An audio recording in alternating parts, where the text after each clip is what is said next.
এই রাষ্ট্রের ক্ষমতা এখন আওয়ামী লীগ, হাসিনা প্রধানমন্ত্রী। মূলত জাতীয় পার্টি ছিল হলো ফ্যাসিস্টের বীজ ক্ষেত্র। দেশ কি ছিল? পাকিস্তান। মুক্তিযোদ্ধা কি ছিল? ষড়যন্ত্রকারী, সন্ত্রাসী। এইবারের অন্তর্বর্তীকালীন সরকার হতো আমাদের, এবং শেষ পর্যন্ত যদি দায় দিতে হয় আমি এদিক ওদিক না দিয়ে ডক্টর মোহাম্মদ ইউনূসকেই দেব। এখন যে ট্যাগটা দেওয়া হয় বিকাশ নূর, আসলে বিকাশে আমাদের টাকা আসতো।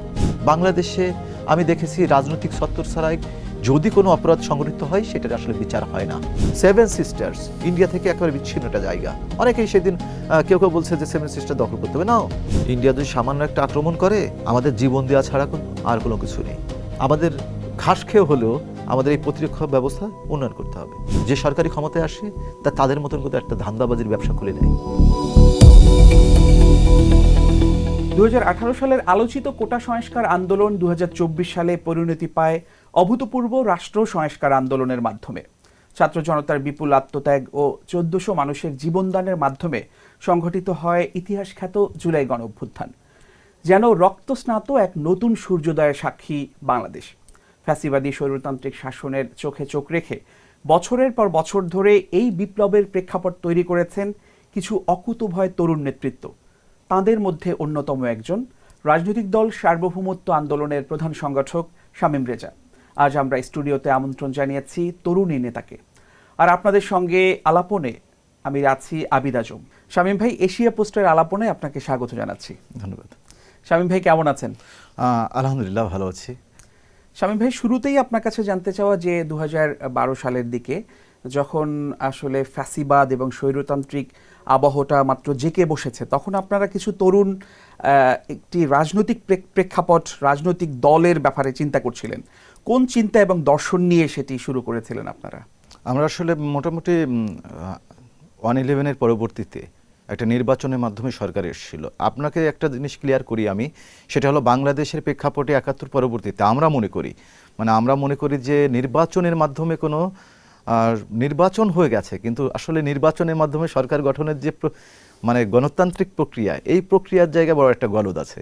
যে ভোট মানেই কিন্তু সরকার গঠন, এই বিষয়টা ক্ষেত্রে আমাদের অনেক বড় সন্দেহ আছে। সেই জায়গা থেকে তরুণ এবং যুবকদের যে রাজনীতির জায়গা, কারণ আমরা দেখেছি যে 71 পরবর্তীতে শুধুই ক্ষমতাকে কুক্ষিগত করে রাখছিল অনেকগুলো রাজনৈতিক দল, তারা এসেছিল, কিন্তু এখানে তারা গণতন্ত্রের নামে আসলে এখানে কুক্ষিগত করার যে ধান্দা, এই ধান্দার মধ্যেই ছিল।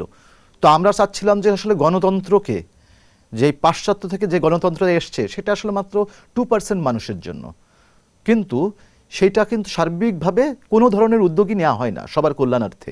তো আমরা চাচ্ছিলাম যে গণতন্ত্রের জায়গায় আসলে জনতন্ত্রতা প্রতিষ্ঠিত হোক। আমরা জনতন্ত্রটা চাচ্ছিলাম। এখন আমরা জানি যে আপনার নেতৃত্বে সার্বভৌমত্ব আন্দোলন নামে একটি সংগঠন এবং রাজনৈতিক দল গড়ে উঠেছে। এই সংগঠনটা আসলে কোন পরিকল্পনা থেকে গড়ে তুলেছিলেন এবং এর উদ্দেশ্য কি? আসলে রাজনীতিতে আমরা অনেকেই মনে করে, এবং সেটা 18 এবং 24-এর পরবর্তীতে যারা মিডিয়া ফোকাসে এসছে, মোটামুটি ইয়াং যে জেনারেশন আছে, জেনারেশনে অনেকেই মনে করে যে আন্দোলন সংগ্রাম মানে রাজনীতি। তো আমরা যেটা মনে করি যে আসলে রাজনীতি যেটা আমরা রাজপথে দেখি সেটা 10% হলো রাজপথে এবং 90% হলো কালচারে। তো কালচারালি যেটা হয়েছে যে এখানে রাষ্ট্রের মালিকানা আসলে কাদের? জনগণের। তো জনগণকে আসলে বানানো হচ্ছে হলো কর্মী, এবং কিছু সংখ্যক মানুষ তাদের চুষে খাচ্ছে। তো ব্যাপারটা হলো যে এই জায়গাটায় আমরা চাচ্ছিলাম যে মানুষের ভিতরে কালচারালি একটা পরিবর্তন হোক, এবং মানুষ আসলে প্রকৃত রাজনীতি যেটা সেটা বুঝুক, সেটার মাধ্যমে এগিয়ে আসুক।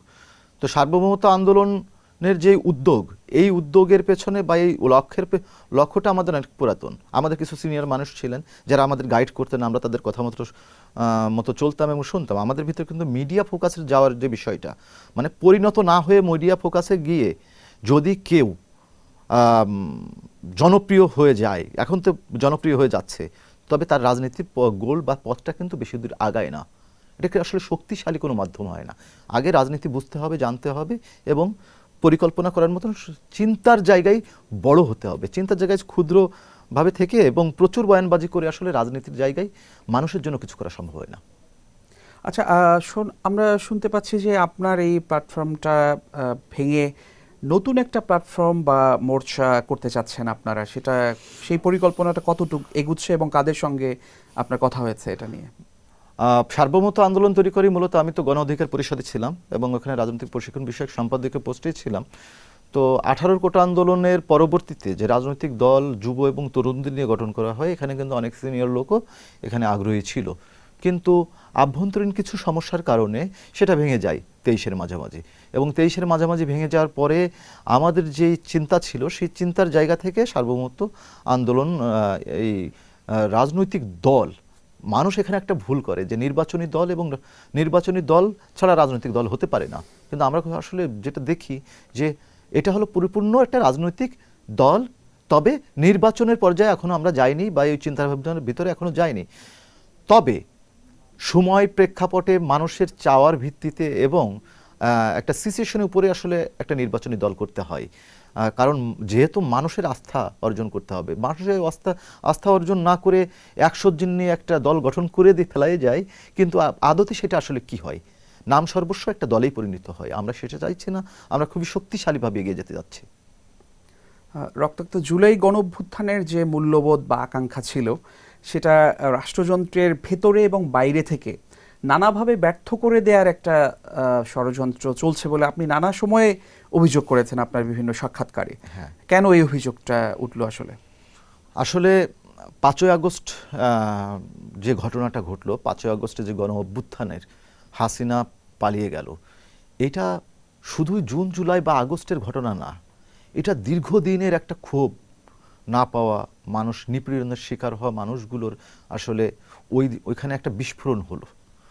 তো ব্যাপারটা হলো যে যদি আমি আওয়ামী লীগের কথা বলি, তো আওয়ামী লীগ যেটা করেছে সেটা হলো তারা কিন্তু 18-র নির্বাচনের কথা ধরি, 18 নির্বাচনে তারা রাজনীতিবিদদের কাছ থেকে ক্ষমতাকে কেড়ে নিয়ে তারা হাসিনার পরিবার, আমলা, প্রশাসনের হাতে তুলে দেয়, একেবারে বর্গা দিয়ে দেয়। তারাই পরবর্তীতে এটাকে নিয়ন্ত্রণ করছিল, যার কারণে তৃণমূলের যারা রাজনীতিবিদ তারা কিন্তু এখান থেকে বিচ্ছিন্ন হয়ে গেছিল। তো 5ই আগস্টের পরে আমাদের যে চাওয়াটা ছিল সেটা হলো আসলে সেই তথাকথিত গণতন্ত্রের যে ধোঁয়া, সেই ধোঁয়াটার বাইরে জনতন্ত্র প্রতিষ্ঠা হোক। আমরা চেয়েছিলাম যে টোটালি আমাদের সংবিধান, এই সংবিধানটা তৈরি করে দিয়েছিল কারা, লিখে দিয়েছিল এটা আপনাদের ভাবতে হবে। এটা ইন্ডিয়া থেকে লিখে দিয়ে আমাদের দিয়ে দিয়েছিল। হ্যাঁ, এটা একটা বলা যায় যে এটাকে কপিরাইট, মানে একটা কপি করে এখানে একটা তৈরি করে ফেলেছে। তো আমাদের সংবিধান কেমন হতে হবে? আমাদের সংবিধান, আমাদের আইন হতে হবে জনগণের কল্যাণে, রাষ্ট্রের কল্যাণে, রাষ্ট্রের স্বার্থকে মাথায় রেখে এবং সমসাময়িক বিষয়ের উপরে। সংবিধান তো এমন কোনো কিছু না যে এটা একটা আসমানি কেতাব, এটা পরিবর্তন হবে না। বেগম খালেদা জিয়া কিন্তু বলেছিল যে কখনো যদি সুযোগ আসে এই সংবিধান উনি পাল্টে ফেলবেন, আমরাও বলি যে ছুঁড়ে ফেলবেন। তো এই সংবিধানের মধ্যে আসলে কি আছে যেটা বেগম খালেদা জিয়ার মতন একজন সম্ভ্রান্ত মানুষ, হ্যাঁ, যে ক্ষিপ্ত হয়ে গেছিলেন যে এটা সংবিধানকে ছুঁড়ে ফেলতে হবে, আপোষহীন এবং অকুতোভয়। হ্যাঁ হ্যাঁ, রাইট। তো ব্যাপারটা এরকমই। তো 5ই আগস্টের পরে যেটা হলো, আমরা দেখলাম যে একটা সরকার গঠন হলো এবং সেখানে ডক্টর ইউনূস এলো।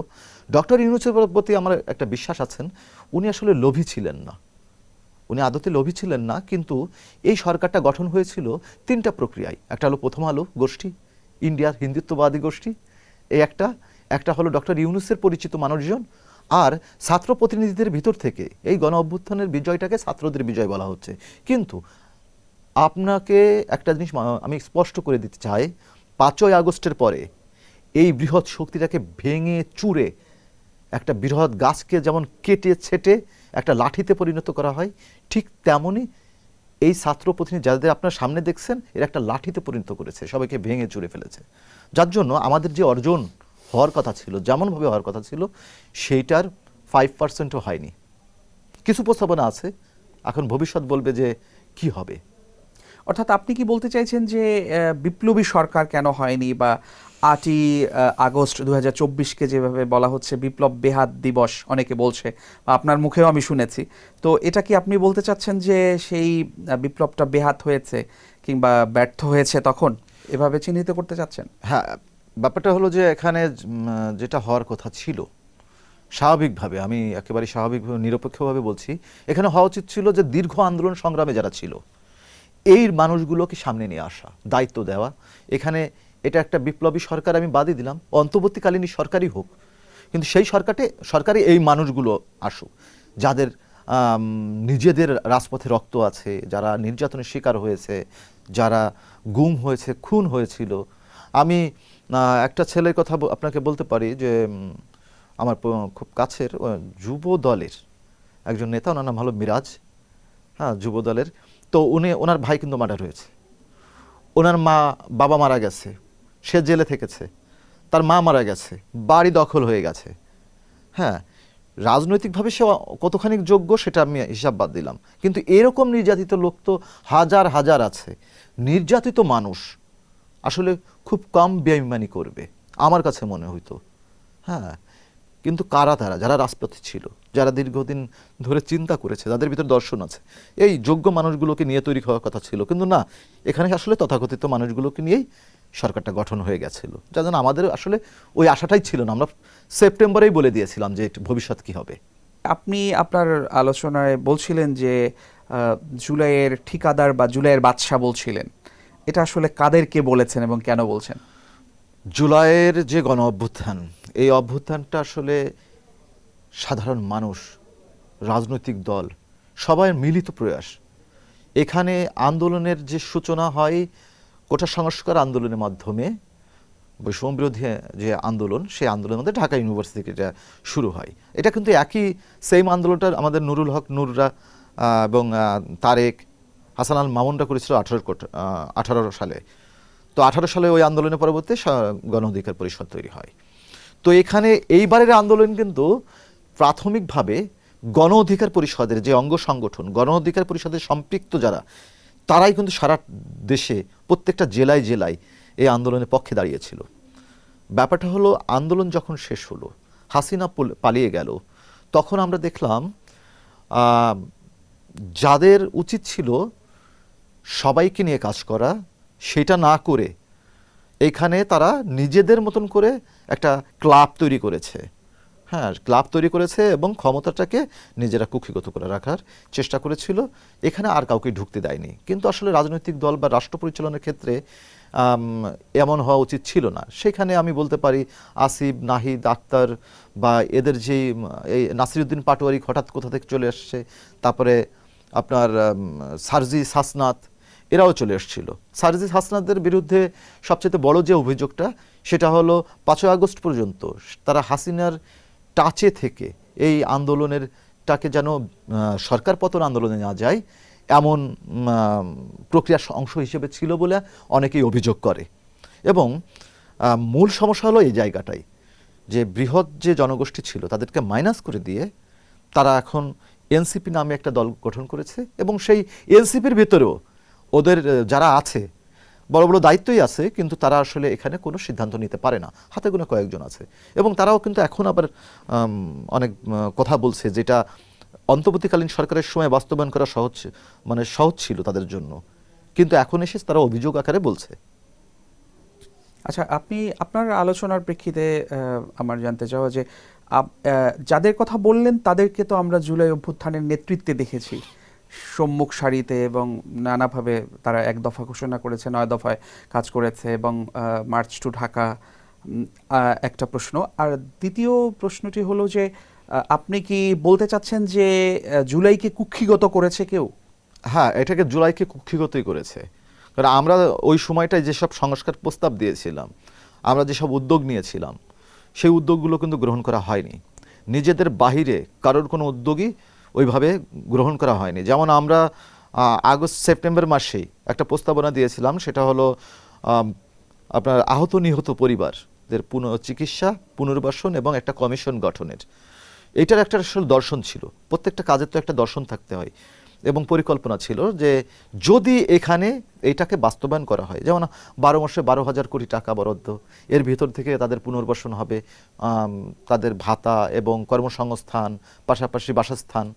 তো এটা কারণ হলো কি, দেখুন এরকম গণ অভ্যুত্থান আবার সামনে হতে পারে, রাষ্ট্র যদি সেইভাবে না চলে, তো সেই ক্ষেত্রে কি হবে? এবার তো 1400 মানুষ মারা গেছে। তো আমাদের দেশের যে সামাজিক অবস্থা, সেই সামাজিক অবস্থানে বাবা মা কী চায়? সন্তান লালন পালন করে, বড় করে, তাদের শেষ সময় এসে একটা নির্ভরতার জায়গা থাকে যে তাকে করবে। তো একটা সন্তান মারা গেল, তার বাবা মা তখন কি করবে? রাষ্ট্র যদি তার দায়িত্ব না নেয়, তো রাষ্ট্র যখন কোনো দায়িত্ব নেয় তখন কিন্তু পরবর্তীতে রাষ্ট্রীয় কোনো সংকট যদি তৈরি হয়, যদি বহির্বিশ্বেরও কোনো আক্রমণ হয়, বা দেশের ভেতরে যদি এই ধরনের কোনো ফ্যাসিস্ট এসে জেকে বসে, তখন নিজের সন্তানকে সে এগিয়ে দেবে। এই জায়গাটাই আসলে মূল বিষয় ছিল। নির্বাচন পরবর্তী সময়ে জুলাই অভ্যুত্থানের আকাঙ্ক্ষা কতটা সফল হয়েছে, যদি না হয়ে থাকে, সফলতা না পেয়ে থাকে জুলাইয়ের মূল্যবোধ, এর দায়টা কার? নির্বাচন পরবর্তীতে আসলে এখন সরকারের কারা আছে? সরকারে আছে তো আসলে সেই ফ্যাসিস্টের বিরুদ্ধে যারা সংগ্রাম করেছে তাদেরই একটা দল। সরকারের বিপক্ষে যারা বিরোধী দলে আছে তারাও কিন্তু ফ্যাসিস্টের বিরুদ্ধে আন্দোলন করে সংগ্রাম করেছে। 5ই আগস্টটা আমরা সফল হয়েছি, এই সবগুলো দলই কিন্তু এখানে কি ছিল একসাথেই ছিল। জুলাইয়ের যে আকাঙ্ক্ষা 5ই আগস্ট যে কারণে সংগঠিত হয়েছে, সেইটা 100% পূরণ করতে হবে এই গভর্নমেন্টের, এই সরকার যদি সেইগুলো পূরণে ব্যর্থ হয় এবং গতানুগতিক ধারার যেই প্র্যাকটিস, যে সব কিছু বাদ দিয়ে কাউকে মানে কেয়ার না করে, তোয়াজ না করে নিজেদের মতন করে যদি ঘটনা ঘটায় বা নিজেদের মতন পরিচালনা করে, তাহলে তারা কিন্তু বড় বাধার সম্মুখীন হবে।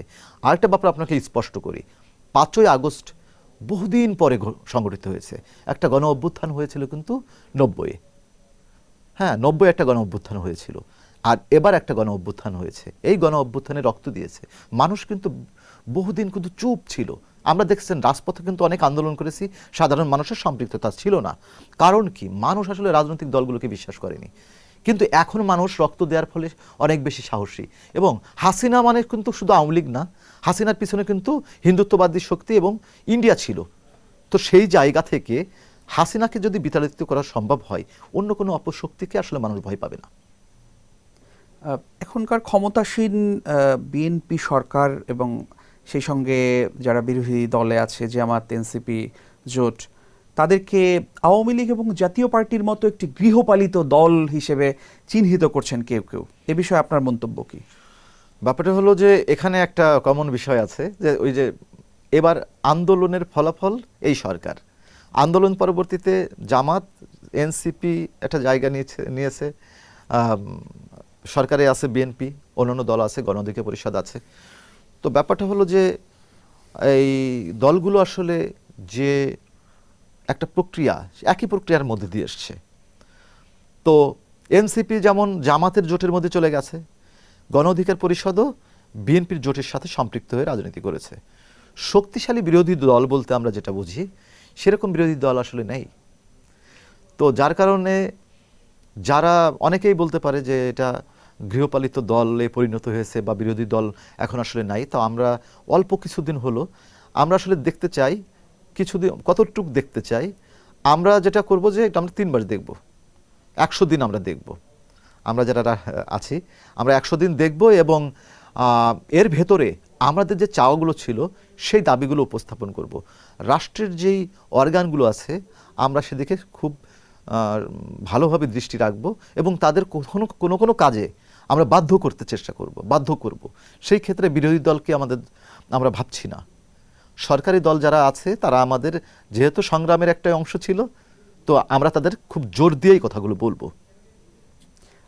রক্তাক্ত জুলাই গণ অভ্যুত্থানের পরে যেহেতু দীর্ঘ একটা ফ্যাসিবাদী শাসন, স্বৈরতান্ত্রিক শাসন এখানে চলেছে বলে মনে করা হয়, তো সেটার এরপরে জুলাইয়ের পরে কি আসলে বাংলাদেশের রাজনৈতিক দলগুলো গতানুগতিক ধারাতেই চলছে, নাকি আগের সেই পুরনো সময়ের একই ধারাতে রাজনৈতিক প্রবাহ চলছে বলে আপনার মনে হয়? জুলাই পরবর্তী এখন যে সরকারটা গঠন হয়েছে, এই সরকারে যারা আছে তারা কিন্তু সেই মোটামুটি গুরুত্বপূর্ণ জায়গায় যারা আছে তারা এই গতানুগতিক রাজনীতির চর্চার সাথেই কিন্তু ছিল বা ওই চর্চার মধ্যেই আছে। কেন আমি সেটা বলবো, কারণ আমি অনেক কিছুই স্পষ্ট পাচ্ছি না, আগের মতনই পাচ্ছি। এখানে ছাত্র রাজনীতিতে যারা আছে, বৃহৎ রাজনৈতিক দলে, মনে করেন যে বিএনপি নিয়ে আমাকে এখন আলোচনা করতে হয়, বিএনপিতে যারা আছে সেই রাজনৈতিক দলের নেতারা বেগম খালেদা জিয়া জেলে যাওয়ার পরে সেই কেন্দ্রীয় সেন্ট্রাল নেতা যারা আছে সেইখানে কিন্তু আমি আন্দোলন সংগ্রামের যারা, আপনি এখানে মামলা দিয়ে মিলাবেন না, কে কতগুলো মামলা খেয়েছে, কে কতটুকু কী হয়েছে, এই মামলা দিয়ে আসলে মেলানো যাবে না। মূলত ফাইটটা করেছিল তৃণমূল। বিএনপি তৃণমূল ছিল হলো আপোষহীনভাবে, কিন্তু বিএনপির সেন্ট্রালে অনেকেই কিন্তু আপোষ করেছিল বলে আমরা শুনেছি, দেখেছি। হ্যাঁ, কারণ কোনো গণ আন্দোলনই বৃহৎ আন্দোলনে রূপান্তরিত হয়নি, কিন্তু মানুষ বারবার ঢাকা এসেছে তাদের জীবন দেওয়ার জন্য। হ্যাঁ, এইটা কিন্তু সত্য বাস্তবতা। 28 অক্টোবর এরকম একটা ঘটনা ঘটানোর জন্য তারা এসেছিল, তারা গোলাপবাগে এসেছিল, তারা পল্টনে বারবার এসছে সারা বাংলাদেশ থেকে। কিন্তু তো এখন যেটা হলো রাজনৈতিক যে চরিত্র, এই চরিত্র কিন্তু পরিবর্তন করতে হবে। তো সেই চরিত্র পরিবর্তনের জন্য যেই ধরনের চেষ্টা বা যেই ধরনের উদ্যোগ, সেই উদ্যোগগুলো এখন আমরা দেখিনি, কিন্তু এই উদ্যোগ যদি না নেয় তাহলে তারা ফেল করবে। জুলাই সনদ রক্ষা করা হবে না বলে নতুন সরকারের দিকে অভিযোগের আঙুল তুলেছে বিরোধীরা। বিএনপি যদি জুলাই সনদ বাস্তবায়ন না করে তাহলে জুলাইয়ের স্পিরিট এবং জুলাই যোদ্ধাদের নিরাপত্তা নিয়ে কি সংশয় থাকে কিনা? অবশ্যই থাকে। আমি তো যদি আপনার এটা বাস্তবায়ন না করে, তাহলে গঠনতন্ত্র অনুযায়ী বাংলাদেশের সংবিধান অনুযায়ী এই রাষ্ট্রের ক্ষমতা এখন আওয়ামী লীগ, হাসিনা প্রধানমন্ত্রী। জুলাই এই যে গণ অভ্যুত্থানে, এই গণ অভ্যুত্থানে যারা অংশগ্রহণ করেছে তারা সন্ত্রাসী। আমি যদি 71কে টান দিই, 71 কী হচ্ছিল? মুক্তিযোদ্ধারা কোথায় যে ট্রেনিং নিয়েছিল? ইন্ডিয়ায়। দেশ কি ছিল? পাকিস্তান। মুক্তিযোদ্ধারা কী ছিল? তারা ষড়যন্ত্রকারী, সন্ত্রাসী। তাইলে কি দেশ যদি স্বাধীন না হতো কি হতো? তাদের ফাঁসি দিয়ে দেওয়া হতো। মুক্তিযোদ্ধারা কিন্তু দেশের মুক্তির জন্য, দেশ স্বাধীন করার জন্য যুদ্ধ করেছে। কাদের হেল্প নিয়েছিল? ইন্ডিয়ার হেল্প নিয়েছিল। তাইলে আমি যদি ওই পর্যায়ে থাকি তাহলে কিন্তু এটা সব হয়ে যায় সন্ত্রাসী, আমি যদি ওই জায়গা থেকে বলি। আর যদি এখান থেকে বলি যে এই সংবিধানকে মেনে, এই সংবিধানকে চেটে জুলাই যে আপনার সনদটাকে যদি বাস্তবায়ন না করা হয়, তাহলে তো এখানে সবাই সন্ত্রাসী হয়ে যায়, এবং সেই জায়গায় সংখ্যাগরিষ্ঠ হবে হলো বিএনপির লোকজন। তারেক রহমান জানেন নাকি জুলাইয়ের গণ অভ্যুত্থানের নায়ক আপনি? এই বয়ানটা তো আমরা জানি, এটা তো শুনেছি। তারেক রহমান তো অবশ্যই আমাদের সম্মানিত জায়গার মানুষ, এবং আমি বিশ্বাস করি ওনার যে কার্যক্রম সেই জায়গা থেকে উনি ভালো করছেন। এবং উনি যে নির্যাতনের শিকার হয়েছেন, ওনার পরিবার সহ, ওনার মতো নির্যাতনের শিকার কিন্তু অনেক মানুষ হয়েছে, কিন্তু ওনার পর্যায়ের জায়গায় উনি আসছেন এবং চলছেন, আমরা দেখতেছি। তো ব্যাপারটা হলো জুলাই সনদ বাস্তবায়ন করতে হবে, কিছু জায়গায় পরিবর্তন দরকার আছে, কিন্তু এটাকে যদি বাস্তবায়ন না করা হয় তাহলে এরা যারা জুলাই গণঅভ্যুত্থান করেছি আমরা সন্ত্রাসী বলেই চিহ্নিত হব এবং রাষ্ট্রদ্রোহী বলে চিহ্নিত হব। আপনি নিজেও জুলাই গণঅভ্যুত্থানে সক্রিয়ভাবে অংশ নিয়েছেন এবং এর আগে 2018 সালের কোটা সংস্কার আন্দোলনেও সক্রিয় ছিলেন। সেই প্রেক্ষাপটে জানতে চাওয়া যে পুলিশ হত্যার প্রসঙ্গটি বারবার তোলা হয় এবং জুলাইয়ের ছাত্র জনতাকে অভিযুক্ত করা হয়, এ ব্যাপারে আপনার মন্তব্য কি? 1400 মানুষ, 30,000 আহত, কাদের গুলিতে হয়েছে? এই মানুষগুলো কারা মেরেছে? যখন একটা যুদ্ধ অবস্থা, যখন ফ্যাসিস্টের হয়ে সরকারি বাহিনী, সাধারণ জনতা, রাষ্ট্রের মালিক যারা, তাদের উপরে গুলি চালাচ্ছে, তখন কি সেটা রাষ্ট্রের থাকে নাকি? তো একটা দলদাস হয়ে গেছিল এই পুলিশগুলো। আপনি খেয়াল করে দেখেন যে পুলিশ প্রশাসনে প্রচুর পরিমাণে যারা আছে তারা কিন্তু বিগত দিনে অনেক গুম খুনের সাথে জড়িত ছিল। তো এই আন্দোলনের সময় কয়জন পুলিশ মারা গেছে? আমরা যেটা জানি 44 জন মারা গেছে নানান জায়গায়। একটা এনায়েতপুরের ওইদিকে 40 কতজন, প্রায় 14-15 জনের বেশি। তো টোটালি পুলিশ মারা গেছে এগুলো। তো যদি অনেকে বিরোধী যারা আছে তারা বলছে হাজার হাজার পুলিশ মারা গেছে, তা প্রমাণ দিক। আর একটা জিনিস ছড়ানো হয়েছিল, একটা মেয়ে, গর্ভবতী মেয়ের কথা বলা হয়েছিল, কোনো প্রমাণ নেই। তো পুলিশ হত্যার বিষয়টা হলো, আমার এত হাজার হাজার ভাই মারা গেছে যাদের গুলি করে মারা হয়েছে, সেই জায়গায় তারা তো প্রতিঘাতের মাধ্যমে, যারা প্রতিরোধের সময় যে শত্রু, যে নিজের রাষ্ট্রের যে মালিক যারা, তাদের উপরে গুলি চালাইতে পারে, তারা তো মারা যাবেই। ওটা একটা সংঘাত ছিল না? গণ অভ্যুত্থানে তো সংঘাতই ছিল, সেখানে মারা গেছে, এটা স্বাভাবিক প্রক্রিয়া। এই প্রসঙ্গে বলতে গিয়ে অনেকে 71-এর প্রসঙ্গ টানেন। 71-এ যেভাবে মুক্তিযোদ্ধাদের গুলিতে অনেক পাক হানাদার মারা গিয়েছে, রাজাকার আল বদর মারা গেছে, সেই প্রসঙ্গটা টেনে আনে। এটা আপনার কাছে এটাকে যুক্তিযুক্ত মনে হয় কিনা? আসলে ব্যাপারটা অমনি যে এখানে তো একটা বড় ধরনের পরিবর্তন ফ্যাসিস্টের বিতাড়নের জন্য। তো রক্তাক্ত, আমি আপনাকে একটা উদাহরণ দিই, সেটা হলো 12 সালের মানে 14 সালের আগে পর্যন্ত বিএনপি কি বলেছে, আমরা নির্বাচনের মাধ্যমে ক্ষমতার পরিবর্তন চাই। 18 সালের আগেও তারা নির্বাচনে আস্থা রেখেছিল। তো নির্বাচনে আস্থা রেখে কি কোনো পরিবর্তন হয়েছিল? হয়নি।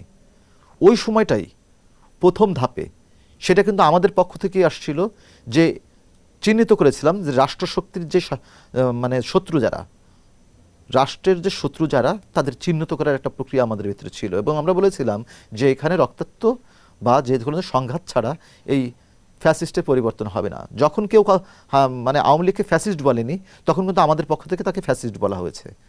ফ্যাসিস্ট আসলে বলা শুরু করলো কখন? 14 পরবর্তীতে সময়ে এসে। তো আমরা যেটা আগেই বুঝে গেলাম, সেটা রাজনৈতিক দল কেন এটা করলো। রাজনৈতিক দলগুলোর চরিত্র আসলে একরকম, মানে গতানুগতিক রাজনৈতিক দলগুলোর। তারা চায় যে ক্ষমতার পরিবর্তন হবে, আমি ওখানে বসবো। আপনি এখানে দেখবেন খেয়াল করে যে বিএনপি বলেন এবং আওয়ামী লীগ বলেন, বড় বড় রাজনীতিবিদ যারা আছে, যারা মন্ত্রী হয়, তাদের আত্মীয় স্বজনরা কিন্তু আওয়ামী লীগের মন্ত্রী, তাদের আত্মীয়রা আবার বিএনপির মন্ত্রী। মানে এখানে একটা আত্মীয়তার খেলা আছে এবং গোষ্ঠীগত চক্র আছে। এটাকে ভেঙে ফেলতে হবে নতুন রাজনীতিতে। এনসিপির আহ্বায়ক নাহিদ ইসলাম বলেছেন, পুরনো সংবিধানের কথা বললে শেখ হাসিনাকেই প্রধানমন্ত্রী হিসেবে মেনে নিতে হবে। আপনি যেমনটি কিছুক্ষণ আগেও বলছিলেন। নাহিদের এই মন্তব্য নিয়ে আপনার অভিমত কি? সংবিধান মানলে, যদি পুরাতন সংবিধান মানতে হয়, তাহলে তো হাসিনাও মানতে হয় এবং মাননীয় প্রধানমন্ত্রী বলতে হয় হাসিনাকে। তো নাহিদ ইসলামের কথাটা বলেছে, ঠিক আছে, এটা ঠিক কথাই বলা হয়েছে। কিন্তু এই প্রসঙ্গ কেন আসছে? এখানে তো সংবিধান নিয়ে প্রত্যেকটা রাজনৈতিক দলের একটাই কথা হওয়া উচিত, সেটা হলো সংবিধান পুনর্লিখন করতে হবে।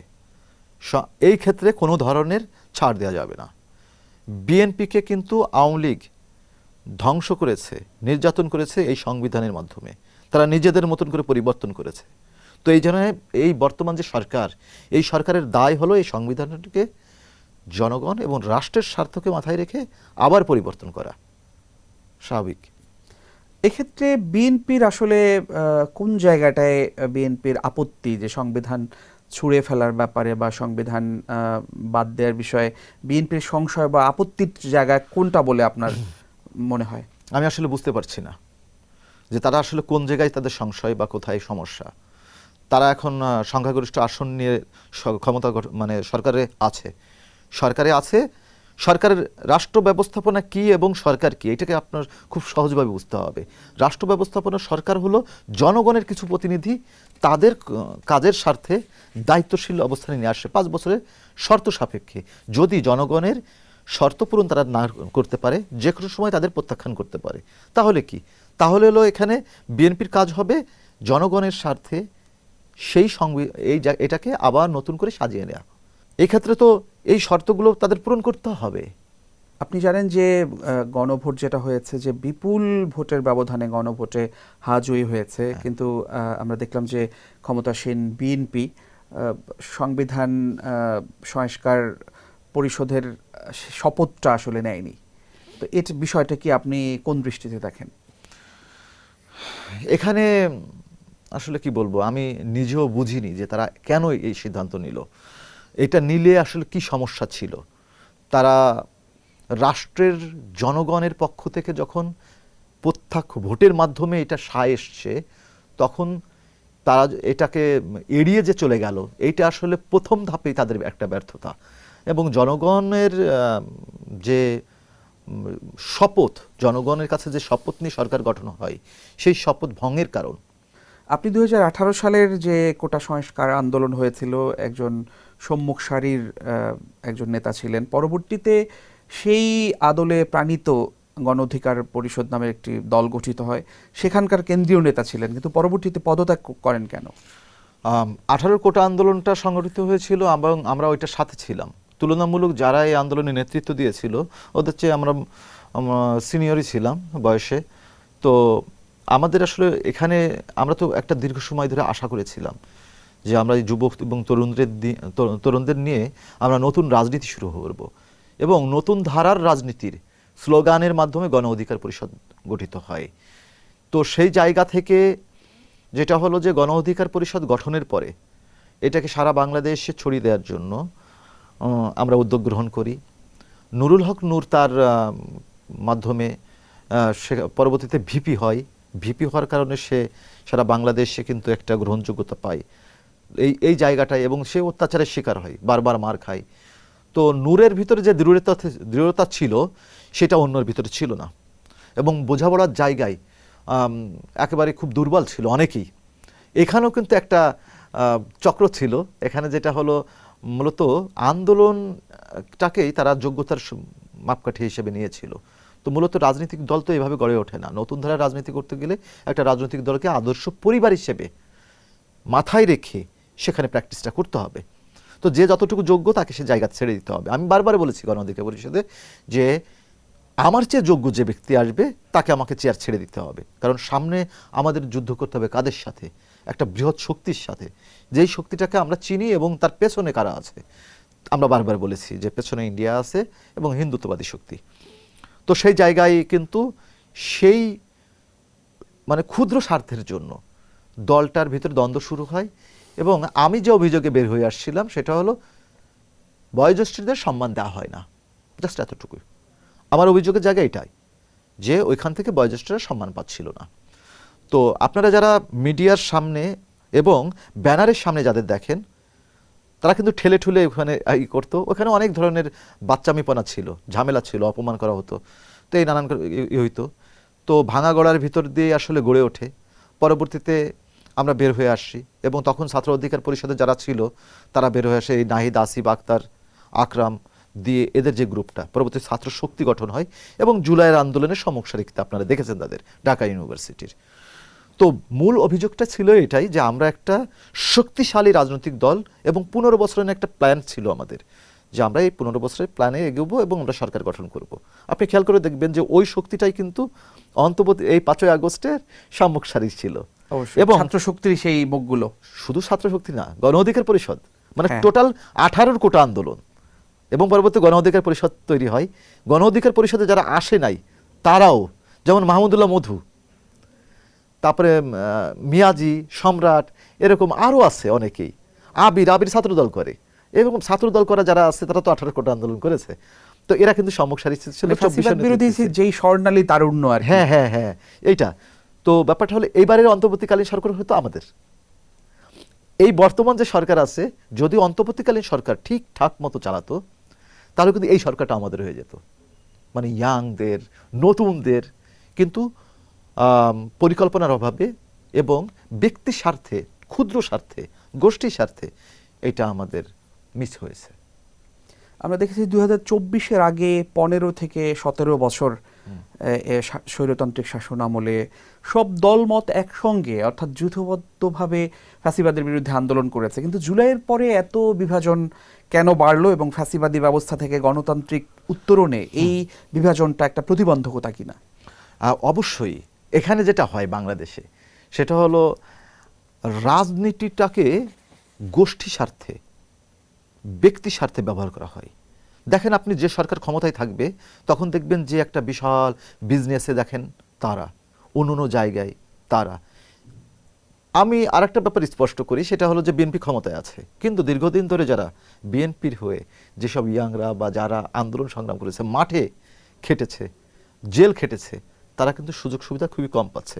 5ই আগস্টের পরে ঢাকা ইউনিভার্সিটির ছাত্র নেতা অনেকেই চার দোকানেই ঠিকঠাক মতন বসতে পারতো না, কারণ চায়ের বিল তারা দিতে পারতো না। আমি এটা ছাত্রদল দিয়ে বোঝালাম। এখানে আছে হলো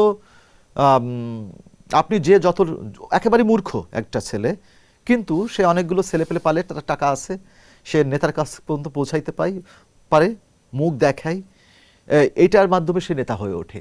এবং একসময় দেখা যায় যে সবচেয়ে যোগ্য ছেলেটা সে সবার পেছনে পড়ে যায়, কারণ এখানে তার সততা কিন্তু টাকা ইনকামের জন্য ব্যবহার হয় না। তো আর এখানে টাকাটা ইনকাম করে বেশি, মানে মুখ্য হয়ে যায়। টাকা থাকলে সব কিছু হয়, টাকা থাকলে গাড়ি নিয়ে গুলশান যাওয়া যায়, কিন্তু সাধারণ একজন সৎ ছাত্র নেতা তো সেখানে যেতে পারে না। তো এখানে দ্বন্দ্বটার জায়গা হলো এইটাই, গোষ্ঠীগত স্বার্থটাকে সবসময় দেখে।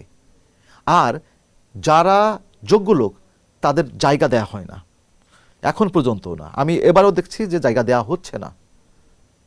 কিন্তু মানে রাজনৈতিক দলের দায়িত্ব হলো সবচেয়ে যোগ্য লোকটাকে টেনে নিয়ে আসা, খুঁজে খুঁজে বের করে নিয়ে আসা। সেটা কিন্তু করছে না। কোটা আন্দোলনের ধারাবাহিকতায় সে সময় ডাকসুর ভিপি নির্বাচিত হন আপনার সতীর্থ নুরুল হক নূর, এবং রাষ্ট্রযন্ত্র এবং ছাত্রলীগের বারবার তুমুল নিপীড়নের শিকার হয়েছেন তিনি, এখন যিনি বর্তমানে প্রতিমন্ত্রী হয়েছেন বিএনপি সরকারের। তো অন্তর্বর্তী সময়েও কেন নুরুল হক নূর মানে একেবারে রক্তাক্ত হলেন, রাষ্ট্রযন্ত্রের আইনশৃঙ্খলা বাহিনীর নিপীড়নের শিকার হয়েছিলেন বলে আপনার মনে হয়? কেন আসলে? নুরুল হক নূরের একটা কথা আমার মনে আছে, কত মারবে আমাকে, মারলে মারুক, এই যে মানে একেবারেই কোনো চিন্তা ছাড়া, মানে মারবে, আক্রমণ করবে, সামান্যতম ভয় কিন্তু ওর ছিল না। তো সেই জায়গা থেকে মার খেয়ে তারপরে ডাকসুর ভিপি হওয়ার পরে সে মার খেয়েছে, তার পরবর্তীতে অনেক হামলা হয়েছে। সে কিন্তু একটা দৃঢ় জায়গায় ছিল এবং সে মূলত নুরুল হক নূর পরামর্শ নিত, মানুষের পরামর্শ নিত, নিজেকে তৈরি করার একটা চেষ্টা ছিল, যার কারণে সে এখন প্রতিমন্ত্রী। 5ই আগস্টের পরবর্তীতে নূরের পেছনে, নূরের বিরুদ্ধে লেগে গেছিল অনেকেই আছে।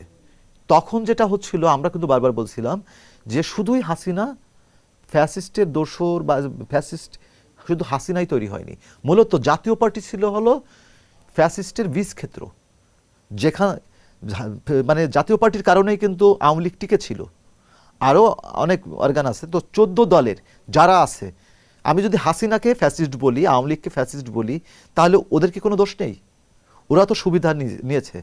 তো সেই জায়গা থেকে কিন্তু তাদের বিরুদ্ধে আমরা যখন কথা বলছিলাম, তখন নুরুল হক নূর তাদের বিরুদ্ধে কথা বলছিল। জাতীয় পার্টি যে ওখানে যে ওরা যে আন্দোলন করেছিল, সেই জায়গায় পুলিশ ওই দিন কিন্তু শান্তিপূর্ণভাবেই ছিল, কিন্তু পুলিশ ওদের আর্মি ওর উপরে হামলা করে।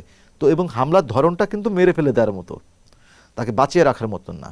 আমি মনে করি যে এই জায়গাটাই অন্তর্বর্তীকালীন সরকারের এবং এনসিপির যারা আছে, এদের কারোর হয়তো বা সম্পৃক্ততা আছে। রাষ্ট্রের যারা আছে, এনসিপি কিন্তু তখন রাষ্ট্রেরই একটা শক্তি। মূলত এনসিপি এই গণ অধিকার পরিষদের মতন একটা বিপর্যয় টাইমে বেড়ে ওঠা, প্রতিকূলতার মধ্যে বেড়ে ওঠার দল না, সরকারের মাধ্যমে বেড়ে ওঠা একটা দল এনসিপি। তো সেই জায়গায় নূরের উপরে যে আক্রমণ, সেটা অবশ্যই গভর্নমেন্টের নির্দেশনায় হয়েছে। কিন্তু আমরা তো সেখানে আইন শৃঙ্খলা বাহিনীকে দেখেছি, তারা নিপীড়ন চালিয়েছে, হ্যাঁ, দুটি বাহিনী। তো সেক্ষেত্রে আসলে একটা দলকে কিভাবে, দলের দিকে ইঙ্গিতটা যায় কিভাবে আসলে তারা এর সাথে, আপনি যেমনটি বলছিলেন তারা এর সাথে সম্পৃক্ত থাকতে পারে এনসিপি? এটা হলো সরকারে কি আছে, অন্তর্বর্তীকালীন সরকার আছে ক্ষমতায়। এখানে অন্তর্বর্তীকালীন সরকারের নির্দেশনায় চলে হলো রাষ্ট্রীয় বাহিনী, রাষ্ট্রের বাহিনী যদি কাউকে বলা হয় যে তুমি তার উপরে আক্রমণ করবা না, তাহলে কি আক্রমণ করতে পারে? সম্ভব? এখানে একটা আইন আছে না, সিস্টেম আছে না? তাহলে কেন নূরের উপরে হামলা করা হলো? কারা করালো? আমি দায় দেবো কাকে? অবশ্যই অন্তর্বর্তীকালীন সরকারকে দিব, এবং এখানে দায়িত্বশীল যারা ছিল তাদের দিব, কারণ এদের তো আমাদের স্পর্শের লোক ছিল না। অতএব নূরের উপরে হামলা করতে এদের বাঁধবেও না, আমি এখানে দায় দেব। এবং শেষ পর্যন্ত যদি দায় দিতে হয়, আমি এদিক ওদিক না দিয়ে আমি ডক্টর মোহাম্মদ ইউনূসকেই দেব, কারণ তার সরকারের আমলেই নূরের উপরে হামলা হয়েছে। নুরুল হক নূরকে আপনি খুব কাছ থেকে দেখেছেন এবং একসঙ্গে আন্দোলন সংগ্রাম করেছেন। নুরুল হক নূরের কোন বৈশিষ্ট্যগুলো আপনাকে আন্দোলিত করে বা আপনাকে প্রাণিত করে? গণ অধিকার পরিষদে যারা সাধারণ মানুষ ছিল, উপজেলা তৃণমূল থেকে আসতো, কেউ সাহায্য চেয়ে পায়নি, নূরের কাছে সাহায্য চেয়ে পায়নি, এরকম ঘটনা খুব কম আছে। এবং এখানে আমরা তো প্রচণ্ড টানাপোড়েনের মধ্যে চলতাম, সংগঠনগুলো চালিয়ে, আমাদের টাকা ছিল না। যে এখন যে ট্যাগটা দেওয়া হয় বিকাশ নূর, আসলে বিকাশে আমাদের টাকা আসতো, বিদেশি প্রবাসীরা আমাদের টাকা পাঠাতো, যারা আমাদের পছন্দ করত তারা বিকাশে পাঠাতো, তারা নিজেদের পরিচয় দিতে চাইতো না। তো এক বিকাশ নূর, বিকাশের মাধ্যমে আমাদের উঠতে হয়েছে, কারণ সরাসরি কোনো গোষ্ঠী বিকাশে টাকা আসলে কত পাঠান আপনি? 50,000 টাকা কি আপনি বিকাশে পাঠান না তো, আপনি ব্যাংকে পাঠান, আপনি 500 টাকা, 5,000 টাকা, এগুলো বিকাশে পাঠান। তো তো আমাদের মতন একটা মানে ক্ষুদ্র উদ্যোগ, আমাদের কোনো বন্ধু ছিল না, আমাদের কোনো শিল্পগোষ্ঠী ছিল না, সরকার ছিল না, কেউ যখন আমাদের পাশে ছিল না, তখন সাধারণ মানুষের টাকায় এই বিকাশের মাধ্যমে কিন্তু গণ অধিকার পরিষদ চলেছে। তো বিকাশ নূর তো খারাপ কিছু না, ভালো ভালো ট্যাগ বিকাশ নূর, এটা আমরা সাধারণ মানুষের জন্য করেছি। উদ্যোগটা তো আমাদেরই ছিল। নূর খুবই দৃঢ় সম্পন্ন একটা ছেলে। নূর আমার চেয়ে 1000 গুণ প্রতিবন্ধকতার ভিতর দিয়ে প্রতিমন্ত্রী হয়েছে। আপনি চিন্তা করেন, ও পটুয়াখালীতে যেখানে নির্বাচন করেছে হাসান মামুন ভাইয়ের বিপক্ষে, ওইখানে সবচাইতে প্রত্যন্ত দ্বীপটাতে ওর বসবাস ছিল, জন্ম ছিল। গ্রামের যে কালচার, গ্রামের যেই ওর লেভেল থেকে নিচের লোক ও এমপি হোক এটা চায়নি, সেই প্রতিবন্ধকতা ভেঙে নূর দাঁড়িয়েছে। এইটা তো যোগ্যতা, এটা বড় যোগ্যতা নূরের। তো নূর যেটা হলো, ওর আমি আপনাকে বলেছি যে ওর শেখার আগ্রহ আছে এবং ও সেই জায়গাটায় চেষ্টা করে, এটা কিন্তু একটা ব্যাপার। আর যদি কৌশল হয়, কখনো কখনো কৌশল নিতে হয়, কৌশলের বাইরে গিয়ে কৌশলী না হলে তো, যদি আমি কৌশলী হতাম তাহলে হয়তো বা আমিও এমপি হইতে পারতাম। তো কখনো কখনো কৌশল ঠিক আছে, তবে সেটা যেন বিলীন হয়ে না যায়। আমি চাই এখনো যে গণ অধিকার পরিষদ বিলীন হয়ে না যাক। দেশের বেশ কয়েকটি জায়গায় হঠাৎ নারী নিপীড়ন, খুন এবং ধর্ষণের সুনির্দিষ্ট অভিযোগ উঠছে এবং বিএনপি এবং ছাত্রদল নেতাদের বিরুদ্ধে সব অধিকাংশ অভিযোগ। আইনের শাসন দেশে কি প্রতিষ্ঠা পাচ্ছে, নাকি ক্ষমতার ছত্রছায়ায় অপরাধী পার পেয়ে যাচ্ছে? আমাদের দেশে আসলে রাজনৈতিক অপরাধ সবকিছুই হয়। বাংলাদেশে যে অপরাধটাই হয় তার সাথে রাজনৈতিক যোগ আছে। এখানে আপনি ফ্রান্সের একটা গল্প আমি বলতে চাই, সেটা হলো যে রাস্তা দিয়ে একজন লোক হেঁটে যাচ্ছিল, সে ম্যানহোলের কোনায় ধাক্কা খেয়ে পড়ে গেল, পড়ে তার হাঁটু ভেঙে গেল। তখন সে যে মানে সিটি কর্পোরেশন নামে একটা মামলা করলো। তো জজ সাহেব প্রথমেই বলল তাকে যে মেয়েটি কে ছিল। তো বারবার উনি ও উত্তর দিচ্ছে যে আমি ম্যানহোলে ধাক্কা খেয়েছি। তখন বারবার বলছিল যে মেয়েটি কে ছিল এটা বলো। পরবর্তী সে স্বীকার করে যে দোতলায় একটা মেয়ে দাঁড়িয়ে ছিল, সে ওইদিকে তাকিয়ে যে ম্যানহোলে ধাক্কা খেলো। তো ব্যাপারটা হলো যে এখানে কিন্তু রাজনৈতিক যোগ সব কিছুতেই আছে। এবং অপরাধ আসলে হয় কেন? অপরাধে যে ধর্ষণের যে ঘটনা, এই ঘটনা কি আগে ঘটেনি? ঘটেছে। বাংলাদেশে আমি দেখেছি রাজনৈতিক ছত্রছায়ায় যদি কোনো অপরাধ সংঘটিত হয় সেটার আসলে বিচার হয় না। বা আমাদের একটা গোষ্ঠী আছে যারা গ্রাম অঞ্চলে সালিশি বৈঠকের নামে সেটাকে মীমাংসা করে দেয়। তো এই অপরাধগুলো এখন সামনে আসছে। এর পেছনে দায়টা হলো রাষ্ট্রযন্ত্রের আইনের। আমাদের কঠোর আইন এবং প্রয়োগ করতে হবে। যেরকম কঠোর আইন তৈরি করতে হবে, সেটা প্রয়োগও জরুরি। যদি কঠোর আইন হয় এবং সেটা যদি বাস্তব প্রয়োগ হয়, তাহলে এই অপরাধগুলো হবে না। মানুষ মানে একেবারে মানুষের যে জন্ম থেকে শুরু করে, যে সৃষ্টি থেকে শুরু করে কিন্তু এই অপরাধগুলো আছে। কিন্তু সেই অপরাধগুলো আটকাতে হবে হলো এই আইনের শাসনের মাধ্যমে। ঢাকা পলিটেকনিকে সোমবার মধ্যরাতে যে সংঘর্ষের ঘটনা ঘটেছে, সেখানে ছাত্র শিবিরের বিরুদ্ধে মামলা করার ঘোষণা দিয়েছেন ছাত্রদলের সাধারণ সম্পাদক। এই যে ছাত্র সংগঠনগুলোর মধ্যে বৈরিতা এবং অনৈক্য সৃষ্টি হচ্ছে, এতে কার ক্ষতি কার লাভ? এটা আসলে কারোর কোনো লাভ নেই, সবারই ক্ষতি। আমরা দীর্ঘদিন ধরে বারবার বলেছি একটা দর্শনের জায়গা থেকে, সেটা হলো রাজনৈতিক দলগুলোর ক্ষতি হবে। সেটা হলো যে ছাত্র সংসদ নির্বাচন, সেই ছাত্র সংসদ নির্বাচন হয়েছিল, ছাত্রদের আমরা লেজুর ভিত্তিক যে পেটুয়া বাহিনী হিসাবে রাজনৈতিক দলগুলো তাদের ব্যবহার করতে চায়। আপনি খেয়াল করে দেখবেন যে বিএনপি বা অন্যান্য দল বা শিবির এরা আসলে, কিন্তু ছাত্র রাজনীতিতে এই মারামারি হবে কেন? যাদের মেরেছে বা যাদের বিরুদ্ধে অভিযোগ করছে তারা তো একই ইনস্টিটিউটের, তাই না? শিক্ষার্থী তারা তো বন্ধু হওয়ার কথা ছিল। তারা কেন মারামারি করছে? কোন স্বার্থে? দলীয় স্বার্থে। শিক্ষা ব্যবস্থাপনায় দলীয় স্বার্থ ঢুকিয়ে দেওয়া হয়েছে। কিন্তু আমরা চাচ্ছিলাম ছাত্র সংসদ নির্বাচনের মাধ্যমে ওইখানে নেতৃত্ব তৈরি হবে এবং ওইখানে তারা প্র্যাকটিস করবে, 1 বছর প্র্যাকটিস করবে, 2 বছর প্র্যাকটিস করবে। প্রতি বছর কমপক্ষে 50,000 সারা বাংলাদেশ থেকে, স্কুল এবং কলেজ লেভেল এবং ইউনিভার্সিটি লেভেল থেকে 50,000 নেতৃত্ব বের হবে যারা মূলধারা রাজনীতিতে যোগ করতে পারে। তা আমার কাছে মনে হচ্ছে যে এই যে ছাত্রদের পেটুয়া বাহিনী হিসেবে রাজনৈতিক দলগুলো তৈরি করে রেখেছে এবং এই ঘটনাগুলো ঘটাচ্ছে। বিএনপি সহ আরও কিছু দল আওয়ামী লীগ পুনর্বাসন করছে বলে অভিযোগ উঠছে। আওয়ামী লীগের ভোট নিজেদের বাক্সে নিতে কি নির্বাচন পূর্ববর্তী সময়ে কোনো গোপন সমঝোতা হয়েছে বলে কি, মানে আপনার কি মনে হয় এক্ষেত্রে? সেটা হলো যে আসলে আমাদের দেশের তো বৃহত্তর দুইটা দল ছিল, একটা আওয়ামী লীগ, একটা বিএনপি। আওয়ামী লীগ ফ্যাসিস্টের কারণে এবং গণহত্যার যেই অভিযোগ, এই অভিযোগে তারা এবার নির্বাচনে অংশগ্রহণ করতে পারেনি এবং সেই অপরাধের শাস্তি হওয়া জরুরি আছে। তো আওয়ামী লীগ যারা করে তারা তো আমাদের দেশেরই মানুষ। তো ব্যাপারটা হয়েছে যে বিএনপি যখন ক্ষমতা নির্বাচন কেন্দ্রিক চলে আসলো, আমি দেখেছি যে বিএনপি এবং জামাত দুইজনরাই আওয়ামী যে ভোট এটা টানার চেষ্টা করেছে। সেই ক্ষেত্রে কি হয়েছে আসলে, সেই ক্ষেত্রে অনেকে প্রশ্রয় দিয়েছে। যার টাকা আছে টাকার বিনিময়ে করেছে, যার গোষ্ঠী আছে গোষ্ঠীর বিনিময়ে, নানান রকম শর্তের মাধ্যমে, নানান কারণে। আবার একটা বলেছিলাম আপনাকে যে আত্মীয়তার সম্পর্ক আছে।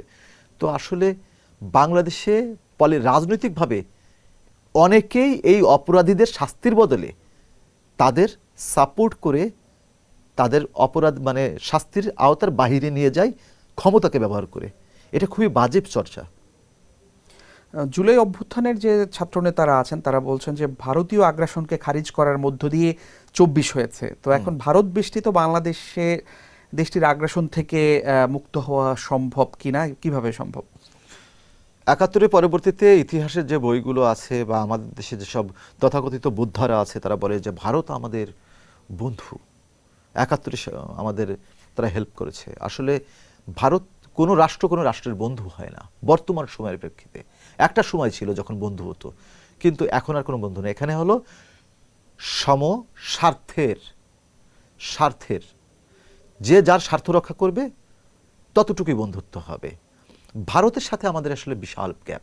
ভারত আমাদের দখল করেনি ভৌগোলিক কারণে, আন্তর্জাতিক প্রেক্ষাপটে, নানান রকম ইসের কারণে, কিন্তু বাংলাদেশে তারা নানান ধরনের আগ্রাসন চালিয়েছে এবং আমাদের সিকিমের মতন দখল না করলেও আমাদের তারা কিন্তু চারপাশ দিয়ে আটকে রেখেছে। তো এই জায়গায় এই গণ অভ্যুত্থান হয়েছে হলো ভারতের বিরুদ্ধে, হাসিনার বিরুদ্ধে না। পেছনে ভারত ছিল, ভারত পরাজিত।